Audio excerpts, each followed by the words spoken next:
क्या आपको कभी ऐसा लगा है कि आप किसी भी काम की शुरुआत करते हैं या आप किसी भी काम को स्टार्ट करते हैं तो आपके मन में एक छोटा सा डर होता है।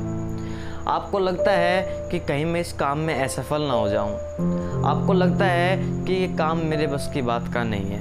आपको लगता है कि यार मैं कर तो लूं लेकिन स्टार्ट कहाँ से करूं। आपके दिमाग में तमाम तरह के ये डर आपको सताते होंगे।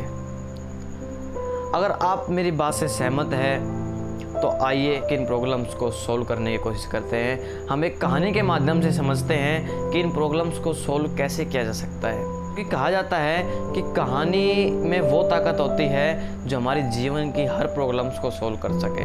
अगर कहानियों को सिर्फ मनोरंजन के अलावा दिमाग से समझकर उसके मोरल को अच्छे से समझकर अपने जीवन में इम्प्लीमेंट किया जाए तो वो कहानी हमारी ज़िंदगी को बहुत ही बेहतर बना सकती है। तो आइए सुनते हैं एक कहानी और आपकी प्रॉब्लम्स को सॉल्व करने की कोशिश करते हैं इस कहानी के माध्यम से और सीखते हैं कि अपने काम को किस तरीके से किया जाए ताकि वो काम हमारा सफल हो और हम परेशान भी ना उस काम से।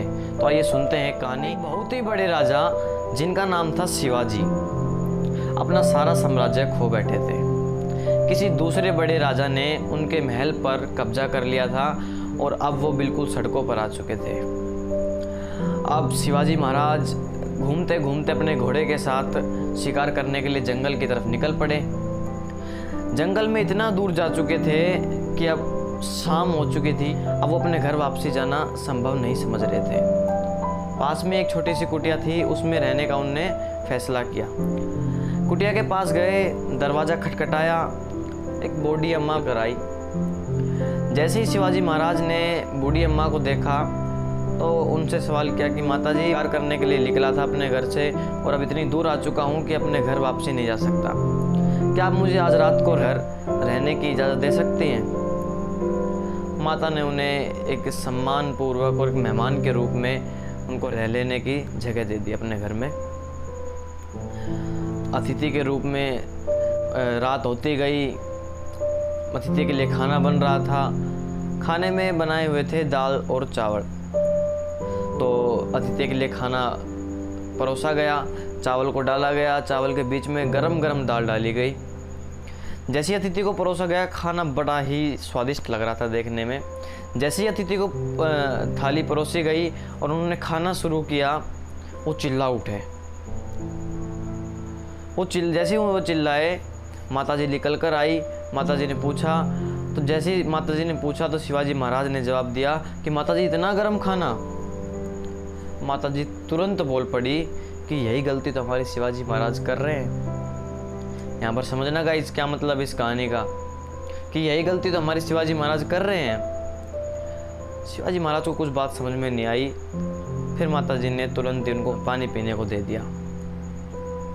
शिवाजी महाराज बड़ी चिंतित स्थिति में खाना भी नहीं खा पा रहे थे और अब उन्होंने फिर से सवाल किया माता से कि माता, आप क्या बोल रही थी, फिर से बोलना जरा। माता ने कहा कि बस यही बोल रही थी कि यही गलती तो हमारे शिवाजी महाराज कर रहे हैं। शिवाजी महाराज कहे, माता जी थोड़ा विस्तार से बताओ, हमें समझ नहीं आ रहा आप क्या कहना चाहती हैं। तो माता ने उन्हें समझाया कि जिस तरीके से आपने चावल और दाल को खाना शुरू किया, आपने सेंटर मतलब बीच में से आपने खाना शुरू किया, जो हिस्सा सबसे ज़्यादा गर्म होता है। अगर आप इनको किनारों पर से खाना शुरू करते, क्योंकि किनारे ठंडे होते हैं, आप इन सारे चावल और दाल को खा पाते। इसी तरीके से हमारे शिवाजी महाराज अगर अपने साम्राज्य को वापसी लेना चाहते हैं, अपने महल को वापसी लेना चाहते हैं, तो वो सीधा राजा पर आक्रमण करके ना, जो महल के चारों तरफ सैनिक होते हैं वो थोड़ा कमज़ोर होते हैं, वो ठंडे होते हैं। अगर उन सैनिकों को मारकर राजा की तरफ बढ़ा जाए तो अपना महल वापसी ले जा सकता है। अगर हम राजा पर सीधा आक्रमण करेंगे तो राजा का एरिया बहुत गर्म होता है, सिक्योरिटी वाला होता है, वहाँ पर आक्रमण करने से कोई फ़ायदा नहीं होता। अब शिवाजी महाराज को कुछ थोड़ा समझ में आ रहा था। शिवाजी महाराज चिंतित स्थिति में आराम कक्ष में पहुंच गए और उन्हें अब सारी बातें समझ में आ चुकी थी।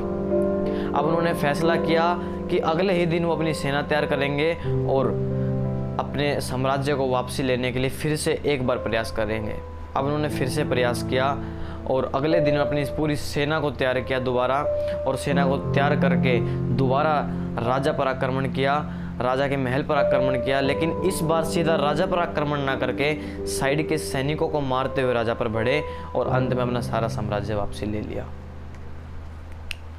कुछ समझ में आया गाइस? क्या सीखने को मिला आपको यहाँ से? यही कि हम किसी भी काम को करते हैं, अगर हम किसी भी काम की शुरुआत करते हैं तो हमें आसान से मुश्किल की तरफ बढ़ना चाहिए। पहले आसान काम को कीजिए, फिर मुश्किल की तरफ बढ़िए। आप हर काम को आसानी से और सफलतापूर्वक कर पाएंगे। अब मैं बताता हूँ एक बुक के बारे में जिसका नाम है ईट दैट फ्रॉग। इस बुक में लिखा है कि आप मुश्किल काम को पहले कीजिए, फिर आसान की तरफ बढ़िए। और मैं कह रहा हूं कि आप आसान काम को पहले कीजिए, फिर मुश्किल की तरफ बढ़िए। अब पता नहीं कौन सी बात ठीक है, लेकिन आप मुझे कमेंट्स में बताइए कि कौन सा तरीका आपके लिए बेटर है। आप आसान काम से मुश्किल की तरफ जाते हैं या मुश्किल काम से आसान काम की तरफ जाते हैं? और जो बात मैंने बताई है वो भी एक बुक में लिखी है जिसका नाम है नथिंग इज इम्पॉसिबल। आप अपनी राय दीजिए, अपने कमेंट्स में बताइए कि आप किस काम के तरीके को अपनाते हैं और आपका काम सफल होता है। अगर आपको इसी तरीके की वीडियो अच्छी लगती है, अगर आप इन वीडियो को देखना पसंद करते हैं तो आप इस वीडियो को लाइक कर दीजिए। लेकिन लाइक करने से पहले आप सब्सक्राइब जरूर कर दीजिए, क्योंकि पता नहीं कौन सी कहानी मैं आपके सामने ले आऊँ जो आपकी ज़िंदगी को ही नई दिशा दे सके। आप काम करते रहिए, हंसते रहिए, खेलते रहिए और अपने मौज करते रहिए। बस हमारी वीडियो देखते रहिए। आपका बहुत बहुत धन्यवाद।